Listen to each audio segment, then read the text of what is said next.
Afternoon students. तो इस समय दोपहर के 3 बजे हैं। कल जो मैंने आपको वीडियो भेजा था वो आपने देख ही लिया होगा और जहाँ तक आपको पसंद भी आया हो वो वीडियो, ठीक है। अच्छा, इन वीडियोस को आप डे बाय डे देखते रहिए, क्योंकि अगर आप लोगों ने इन वीडियोस को पेंडिंग में डाला तो आगे अगर आप वीडियोस इनको देखेंगे तो जब तक आपने पुराने वीडियोस नहीं देखे होंगे आपको वो लेक्चर समझ में ही नहीं आएगा।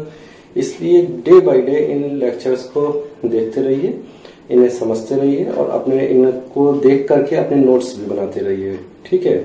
और इनसे रिलेटेड अगर कोई भी डाउट होते हैं तो वो अपने व्हाट्सएप ग्रुप पे या मेरे से पर्सनल चैट पे या इसी ऑनलाइन ग्रुप पे आप पूछ सकते हैं। वैसे आप लोगों के डाउट्स में अपनी जो नेक्स्ट वीडियो बनाता हूँ, जब नेक्स्ट लेक्चर लेता हूँ तो उसमें क्लियर कर ही देता हूँ, ठीक है। अभी तक जो हमने टॉपिक लिया था अपना वेरिकोज वेन से रिलेटेड कोई भी जो भी डाउट है, मैं समझता हूँ आपके सभी डाउट्स क्लियर हो गए होंगे और उससे रिलेटेड अब किसी भी तरह का कोई भी डाउट आपके मन में नहीं होगा, ठीक है। अगर फिर भी कोई भी डाउट है तो आप मेरे से दोबारा से पूछ सकते हैं। और हमने अपना जो नेक्स्ट टॉपिक है वो चालू कर लिया था, जो कि है डीप वेन थ्रोम्बोसिस। तो क्या है ये डीप वेन थ्रोम्बोसिस? जैसा कि हमने पढ़ा कि डीप वेन थ्रोम्बोसिस यानी कि जो हमारी डीप वेन है, यानी कि जो काफी गहराई में स्थित वेन है, उनमें होने वाले थ्रोम्बोसिस माने ब्लड का क्लॉट जो कि वेन के अंदर हो। तो इस तरीके से जो हमारी डीप वेन्स हैं उनमें होने वाले क्लॉट यानी कि थ्रोम्बोसिस को ही हम डीप वेन थ्रोम्बोसिस कहते हैं। ये एक एक्यूट कंडीशन है, यानी कि अचानक से ही डेवलप ये होती है और मोस्टली जो देखने को मिलती है वो वेस्टर्न कंट्रीज में देखने को मिलती है। रीजन क्या है ये पता नहीं है कि वेस्टर्न कंट्रीज में ये ज्यादा क्यों देखने को मिलती है, लेकिन वेस्टर्न कंट्रीज में ही ये ज्यादा देखने को मिलती है, ठीक है। अच्छा, इसके जो और ज्यादातर जो ये स्टार्टिंग होती है वो काफ मसल से स्टार्ट होती है।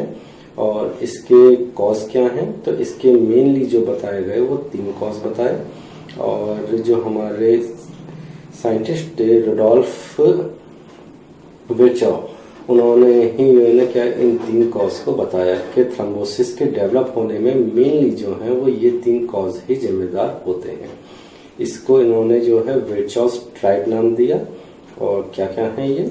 तो इसमें जो पहला है वो है एपिथेलियल इंजरी, ठीक है। इसमें एपिथेलियम यानी कि जो हमारी वेन्स की वॉल है उसकी इंजरी होती है, जिसकी वजह से थ्रोम्बोसिस डेवलप होती है। और दूसरा इन्होंने बताया स्टेसिस, यानी कि जब ब्लड जो है उसका जो फ्लो है वो बहुत धीमे हो रहा होगा, बहुत धीमे गति से ब्लड फ्लो करेगा तो अभी थ्रोम्बोसिस डेवलप होने के चांस बढ़ जाएंगे। तीसरा उन्होंने बताया हाइपर कोगुलेबिलिटी या इंक्रीज कोगुलेबिलिटी यानी कि जो कोगुलेशन की प्रोसेस होती है उसके लिए जो फैक्टर्स जिम्मेदार होते हैं अगर वो इंक्रीज करेंगे तब भी थ्रोम्बोसिस डेवलप होने के चांस बढ़ जाएंगे। तो थ्रोम्बोसिस जो है उस डेवलप होने का कोई भी कॉज हो उसमें देखा जाए तो ये 3 फैक्टर ही जिम्मेदार होते हैं कि एक तो यह है कि ब्लड अगर धीमे फ्लो कर रहा है, या फिर जो कोगुलेशन के लिए फैक्टर्स जिम्मेदार हैं वो इंक्रीज हो जाए, या फिर जो वेसल्स की वॉल है उनकी इंजरी हो जाए, तभी ही क्या है थ्रोम्बोसिस डेवलप होने के चांस होते हैं, ठीक है। इसके जो एथियोलॉजिकल फैक्टर्स हैं या कॉजेटिव फैक्टर्स हैं उनको याद रखने के लिए मैंने बताया था कि थ्रोम्बोसिस से आप उनको याद रख सकते हैं। थ्रोम्बोसिस यानी कि THROMBOSIS। तो ये क्या है? टी से मैंने बताया था ट्रॉमा, यानी कि अगर कोई आपका जो है ट्रॉमा होता है, कोई चोट लगती है तो उसकी वजह से क्या होगा कि जो हमारी ब्लड की वेन्स की जो हमारी वेसल्स की वॉल है वो इंजर्ड होगी और उसके इंजर्ड होने की वजह से थ्रोम्बोसिस डेवलप होने के चांस हो जाएंगे। दूसरा हमने इसमें बताया दूसरा हमने बताया इसमें एच से है हार्मोन्स क्या करते हैं कि जो आपके कोगुलेशन फैक्टर्स हैं उनको इंक्रीज करते हैं। जब ये कोगुलेशन फैक्टर्स इंक्रीज होंगे तो थ्रोम्बोसिस डेवलप होने के चांस हो जाएंगे। तीसरा हमने इसमें बताया आर यानी कि रोड ट्रैफिक एक्सीडेंट्स। तो रोड ट्रैफिक एक्सीडेंट्स यानी कि वही है कि इसमें भी जो वेसल्स की वॉल है वो इंजर्ड होंगी, जिसकी वजह से थ्रोम्बोसिस डेवलप होने के चांस हो जाएंगे। फिर था इसमें ओ से क्या है ऑपरेशन। ऑपरेशन इसमें बहुत इम्पॉर्टेंट फैक्टर है, क्योंकि ऑपरेशन जो है कि जनरली ऑपरेशन के बाद में होता क्या है कि देखो, जब किसी भी ऑपरेशन होता है तो उसमें काफ़ी मात्रा में ब्लड निकलता है और उसमें ब्लड क्लॉट भी होता है, जिसकी वजह से जो वो ब्लड क्लॉट है वो हमारे उसमें वेन्स में जाते हैं वो ब्लड क्लॉट। दूसरा, हीलिंग होने की वजह से, क्योंकि बाद में हीलिंग होनी है तो उसकी वजह से जो कोगुलेशन फैक्टर्स हैं वो भी इंक्रीज कर जाते हैं। दूसरा, तीसरा, इसमें जो वेसल्स हैं वो भी इंजर्ड होती हैं, वेसल्स वॉल की भी इंजरी होती है। तो देखा जाए तो ऑपरेशन में वो तीनों ही फैक्टर्स मौजूद हैं, यानी कि इसमें जो है एक तो ब्लड वेसल्स की इंजरी भी हो रही है, बाद में हीलिंग होने के लिए जो आपके कोगुलेशन फैक्टर्स हैं वो भी इंक्रीज हो गए हैं, और तीसरा, ऑपरेशन के बाद में क्योंकि ज़्यादातर रेस्ट करता है पेशेंट, तो उस समय जब रेस्ट वो कर रहा है तो उस समय ब्लड का जो फ्लो है वो भी धीमा हो जाता है, यानी कि स्टेसिस, तो ब्लड का फ्लो भी धीमा हो जाता है। तो तीनों ही फैक्टर्स यहाँ पे मौजूद हैं, जिसकी वजह से ऑपरेशन होने के बाद थ्रोम्बोसिस डेवलप होने के चांस बहुत ज़्यादा बढ़ जाते हैं। ठीक है, इसके बाद बताया था आपको एम से है मैलिग्नेंसी। तो मैलिग्नेंसी में भी क्या होता है कि जो ब्लड का फ्लो है वो बहुत धीमा हो जाता है, जिसकी वजह से थ्रोम्बोसिस डेवलप होने के चांस हो जाते हैं। इसके बाद बताया ओ से क्या है, ऑर्थोपेडिक सर्जरी, ओबेसिटी और जो है ओल्ड एज। तो ओबेसिटी या ओल्ड एज, इनमें भी क्या होता है, क्योंकि जो मूवमेंट्स होते हैं वो बहुत ज़्यादा नहीं हो पाते हैं, जिसकी वजह से ब्लड का फ्लो जो होगा वो धीमा होगा और उसकी वजह से थ्रोम्बोसिस डेवलप होने के चांस बढ़ जाएंगे। ठीक है, तो इसके बाद था बी से क्या है, ब्लड डिसऑर्डर। ब्लड डिसऑर्डर जैसे कि पॉलीसाइथीमिया है। पॉलीसाइथीमिया की कंडीशन में क्या होता है, जो आरबीसी है वो आरबीसी जो है वो ब्लड में काफी ज्यादा बढ़ जाते हैं। जब आरबीसी बढ़ जाते हैं तो जो ब्लड का फ्लो है वो बहुत धीमा हो जाएगा। जब ब्लड का फ्लो धीमा होगा तो वही थ्रोम्बोसिस डेवलप होने के चांस बढ़ जाएंगे। ठीक है, इसके बाद आता है एस। ठीक है, एस से क्या है, सीरियस इलनेस। तो अगर आपको कोई सीरियस इलनेस है, जैसे कि आपको मायोकार्डियल इन्फेक्शन है, तो उस समय क्या होगा कि हार्ट बहुत तेजी से जो है ब्लड को पंप नहीं कर पाएगा, जिसकी वजह से क्या होगा, ब्लड का फ्लो बहुत धीमा हो जाएगा और वही फिर थ्रोम्बोसिस डेवलप होने के चांस हो जाएंगे। इसके बाद है आई से इमोबिलाइजेशन, यानी कि इमोबिलाइजेशन यानी कि जब आप मूवमेंट्स कोई बहुत ज्यादा नहीं कर रहे हैं, तो जब मूवमेंट्स ज्यादा नहीं हो रहे हैं तो वही ब्लड का फ्लो धीमा होगा और उससे थ्रोम्बोसिस डेवलप होने के चांस हो जाएंगे। और लास्ट है हमारा एस से है स्प्लीनेक्टोमी, यानी कि स्प्लीन का जब ऑपरेशन हुआ है उसे निकाल दिया गया है, तो उस समय क्या होगा कि आपके ब्लड में प्लेटलेट्स और लिम्फोसाइट्स, इन सब की जो मात्रा है वो काफी इंक्रीज हो जाएगी। और इनकी मात्रा इंक्रीज होने पे क्या होगा कि जो आपका ब्लड का फ्लो है वो भी धीमा होगा। दूसरा, जो कोगुलेशन फैक्टर्स हैं वो भी इंक्रीज कर जाएंगे और इस कंडीशन में थ्रोम्बोसिस डेवलप होने के चांस काफी ज्यादा बढ़ जाएंगे। तो आपने देखा कि ये क्या है कि जितने भी ये रीजन बताए यानी इसके थ्रोम्बोसिस डेवलप होने के, उन सभी में मेन रूप से तीन ही फैक्टर्स चलने लगते हैं कि उनमें वो क्या रहा था कि या तो ब्लड का फ्लो बहुत धीमा हो रहा है जिसकी वजह से थ्रोम्बोसिस डेवलप हो रहा है, या फिर क्या हो रहा है कि जो कोगुलेशन फैक्टर्स हैं वो काफी इंक्रीज हो गए जिसकी वजह से थ्रोम्बोसिस डेवलप हो रहा है, और तीसरा जो हो रहा है उसमें जो ब्लड की जो वेसल्स हैं उनकी इंजरी हो रही है जिसकी वजह से थ्रोम्बोसिस डेवलप हो रहा है। तो ये थे इसके कॉजेटिव ऑर्गेनिज्म। ठीक है, वो सॉरी ये थे इसके क्या है, एटियोलॉजिकल फैक्टर्स। अब इसके बाद हम आते हैं इसके क्लिनिकल फीचर्स पे कि जब इस तरीके का पेशेंट आपके क्लिनिक पे आता है तो आपको उसमें क्या साइंस या सिम्टम्स देखने को मिलेंगे। तो एक तो देखो, पहली चीज यही है, मैंने जो बताया था आपको कि ऑपरेशन में क्या है, ये तीनों ही फैक्टर्स मौजूद हैं, इसलिए ऑपरेशन होने के बाद तो इसके होने के चांस काफी ज्यादा बढ़ जाते हैं।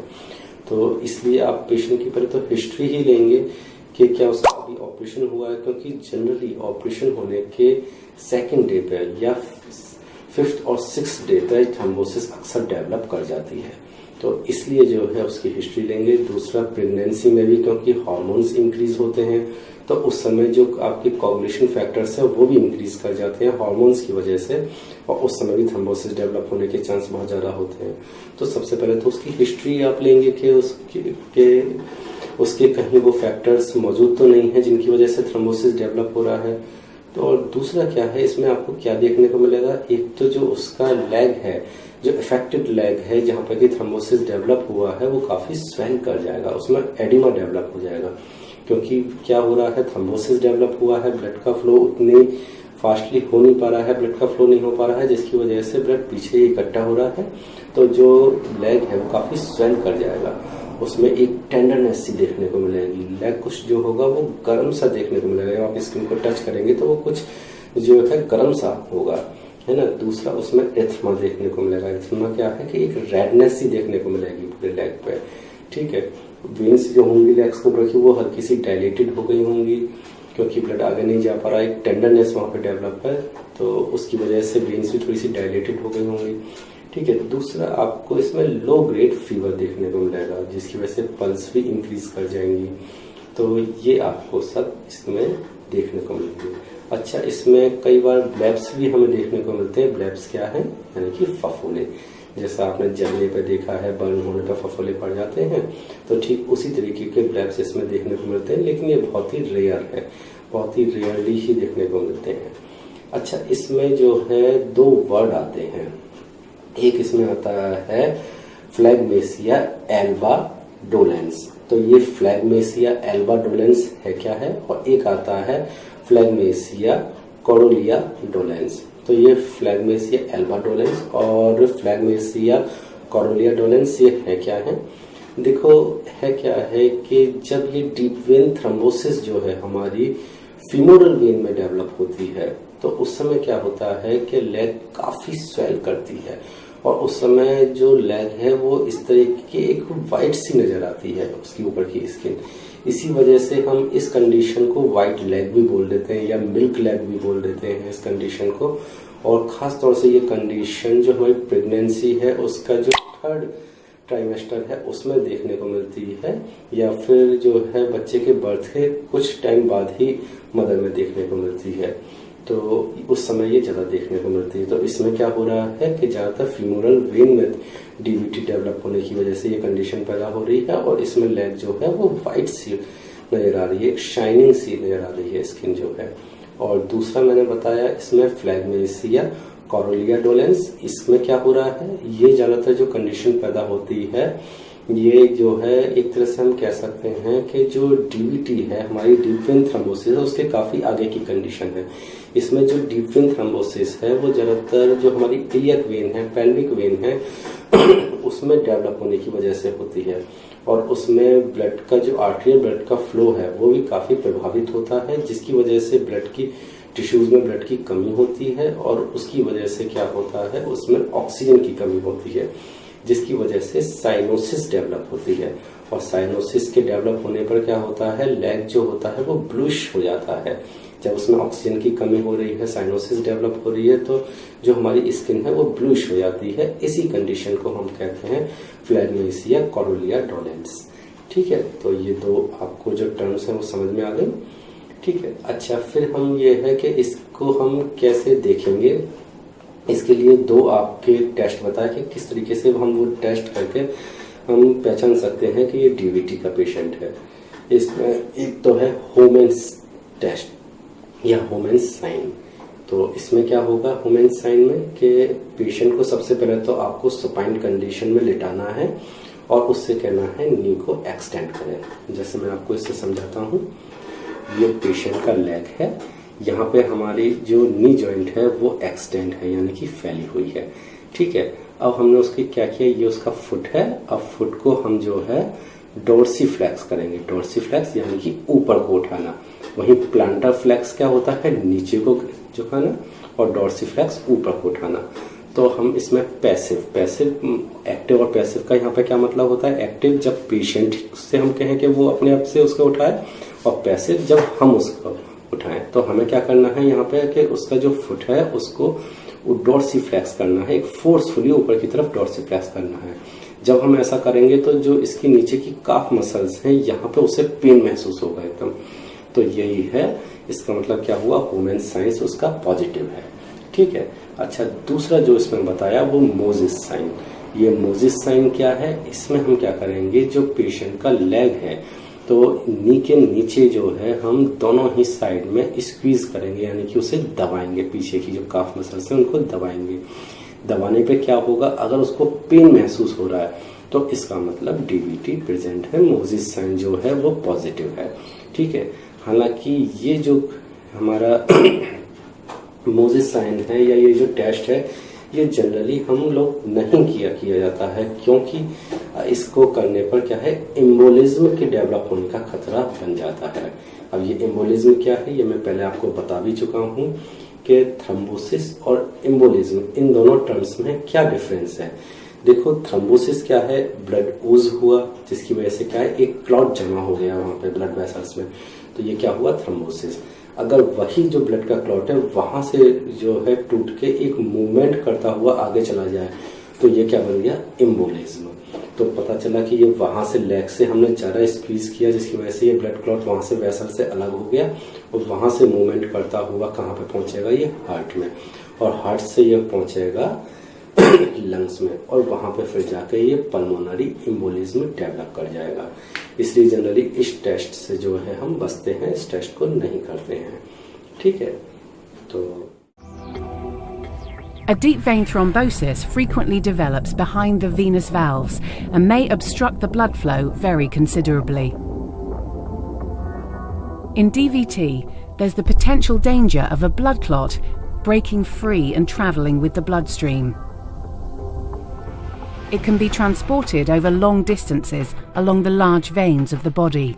As a consequence, the clot is able to reach the heart. From here, it can be transported into the arteries of the lungs. The clot has travelled through rather large blood vessels for most of its journey, but the vessels in the lungs are much smaller in size, as they branch and divide to cover the large surface area of each lung, needed to capture life-giving oxygen. The clot may become stuck in these smaller vessels.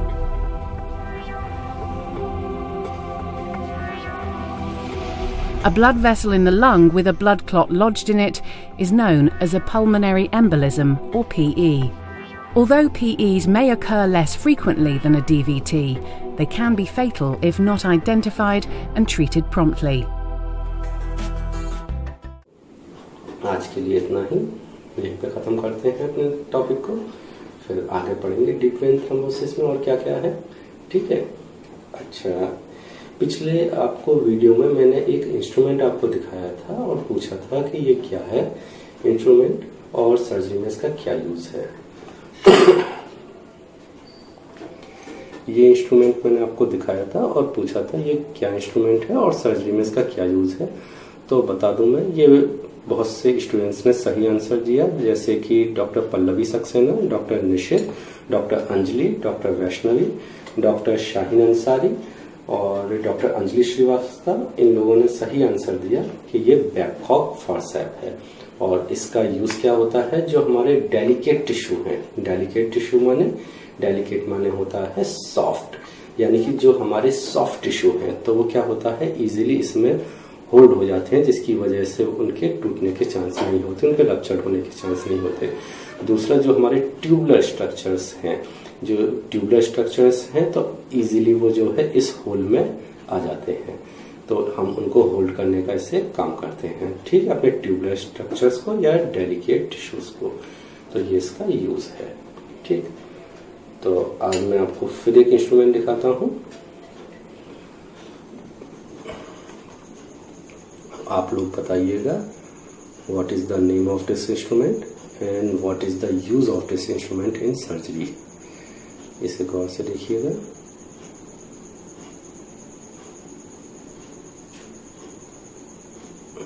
ठीक है, तो बताइएगा what is this instrument and what is the use of this instrument in surgery.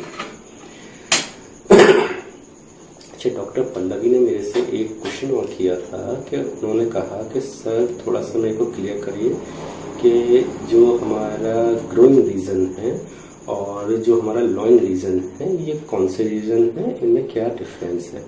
तो मैं आपको clear कर दूं doctor Pallavi कि जो हमारा लॉइन रीजन है वो कौन सा रीजन है।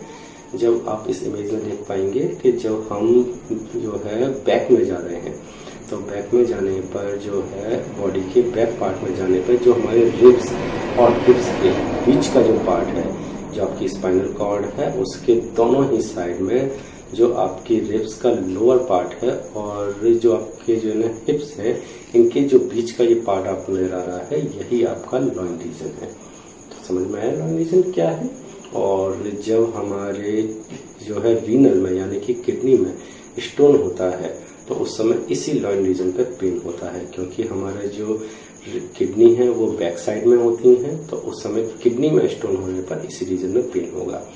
अच्छा, दूसरा आपने पूछा ग्रोइन रीजन कौन सा है, तो आप इस इमेज में देख पाएंगे कि जो आपका ट्रंक है यानी कि ऊपर का पार्ट है और जो आपकी थाई है यानी कि नीचे का पार्ट है, तो ये दोनों आपके ट्रंक और थाई जहाँ पे मिल रहे हैं, तो वो जो पार्ट है वही ग्रोइन रीजन है। यानी कि जो आपका ऊपर का ट्रंक और नीचे की जो थाई है, ये दोनों हिस्से जहाँ पे मिलते हैं तो वहाँ पे एक डिप्रेशन सा आपको नजर आ रहा है, यही इस रीजन को ही हम ग्रोइन रीजन कहते हैं। तो जब आपके यूरेटर्स में कोई स्टोन आएगा तो यहीं पे पेन होगा। इसी वजह से कहते हैं कि जो है ज़्यादातर स्टोन्स में जो आपका पेन होता है, तो क्योंकि यूरेटर में अगर स्टोन है तो उसकी वजह से क्या होगा कि पीछे तक आपको हाइड्रोनेफ्रोसिस डेवलप हो जाएगी, यानी कि क्या होगा कि आपके जो पीछे रीनल है, किडनी है, उनमें क्या होगा यूरिन कलेक्ट हो जाएगा, क्योंकि वो आगे पास नहीं हो पा रहा है। तो आपके लॉइन रीजन से होता हुआ पेन पूरे ग्रोइन रीजन तक आएगा। ठीक है, तो अब आपको क्लियर हो गया होगा कि ये लॉइन और ग्रोइन रीजन क्या है और इनमें क्या डिफरेंस है। ठीक है, तो आज के लेक्चर को हम यहीं पे खत्म करें। Thank you.